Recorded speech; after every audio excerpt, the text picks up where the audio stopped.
Okay. Hello, everyone. This is from Teresa and I. This is our Christmas present to everyone. I'm reading a chapter from my little Christmas book here. Chapter 7, The Brave Untold Story. There is a little known event that occurred shortly after the time of our Lord Jesus' birth, which, for reasons unknown, the authors of John, Matthew, Luke, and Mark chose to leave out of their Gospels.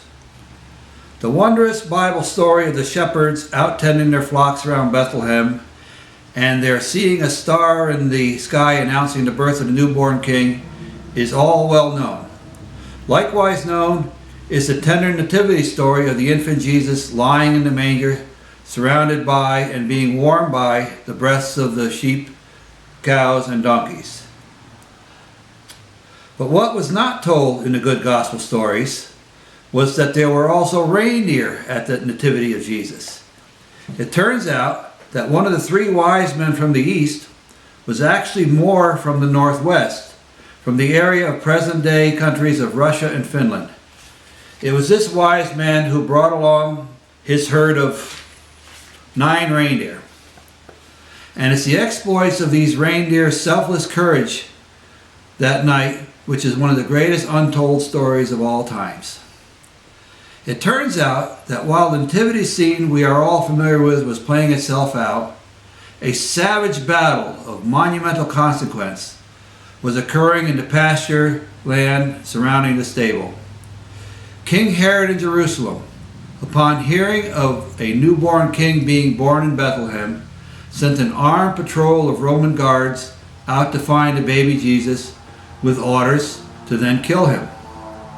But as the soldiers approached the stable, the reindeer, whose super strong sense of smell detected the danger several minutes in advance, stood prepared to defend the infant Jesus, even if it meant losing their lives in the process. And fight these brave reindeer did. Even though the soldiers had the advantage of having sharp, hardened steel swords, the reindeer had for themselves just as good a battle weapon, their huge antlers. After an hour of heated combat, in which one after another of Herod's soldiers fell from their wounds or fled out of horror at the fighting skills of the fearless warrior reindeer, it was all over. The evil King Herod had lost, and the baby Jesus would live to adulthood to carry out his earthly mission to save mankind. But there was one very serious problem. The bravest warrior reindeer of them all, Rudolf, was mortally wounded. In the heat of the battle, one of the soldiers' swords hit its mark on the fearless reindeer and had seriously sliced off the end of his nose and his muzzle. He now lay on the cold and rocky ground, dying. Because there was nothing else they could do, his brother and sister reindeer comrades, either by instinct or by divine guidance, all at once gently slid their huge antlers underneath the lifeless body of their fallen comrade and carried him into the warmth of the stable. Unsure of what was going on, Mary, the mother of Jesus, was at first a little apprehensive about letting these huge animals too close to her newborn son. But her heart was softened when the word began to filter in of the brave reindeer's defense that they had just put up to protect everyone inside, and she agreed to let them set the wounded reindeer down in the warm straw next to her son. As Rudolf lay there clinging to life, struggling with every ounce of energy in his body to breathe through his severed nose and mouth, the baby Jesus began stirring in his cradle, and with an obvious agitation. Seconds later, as if he could actually see and understand what was wrong with Rudolf, the infant reached out his right hand towards the reindeer. Maybe it was the bright red blood that caught his attention. Perhaps it was the loud and heart-wrenching gurgling noise being made by Rudolf as he lay there gasping for breath. Or maybe it was his infinite compassion at the sight of one of his father's creatures suffering so badly that made him want to reach out and touch the wound.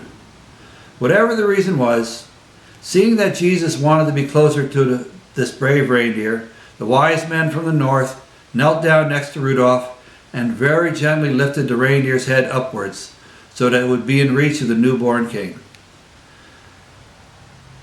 When the reindeer was close enough for him to do so, baby Jesus reached out his hand, just as he would do so in later life with lepers and the blind and all of the afflicted of mankind, and placed his precious hand upon Rudolph's bloody nose, and then just left it there. All who watched on that cold winter's night were in awe of the miracle they were about to witness. As the baby Jesus' hand rested on Rudolph, the red-nosed, as the baby Jesus' hand rested upon Rudolph, the reindeer's nose began to glow with the radiance of 1,000 suns. As the minutes passed, the dying reindeer began to breathe normally again. Soon, the animal was beginning to stir back to life. After what seemed like an eternity, baby Jesus removed his hand, and in another minute Rudolph, still very shaky, began to stand up. After yet another minute, with all of his senses fully back in control, Rudolph managed to reduce the intensity of his bright and shining and now fully healed red nose to near normal so it wouldn't blind everyone present. The reindeer then turned towards the baby Jesus and lowered his head in solemn reverence and thanks to the newborn King of Kings. Baby Jesus looked back at him and smiled. And it was from that holy night, over 2,000 years ago, that Rudolph and all of the brave reindeer who fought so valiantly to save the life of the infant Jesus were entrusted with the duty of helping all the children of the world on every Christmas Eve since. The end. Merry Christmas from Teresa and I and our buddy Speedy. And thank you.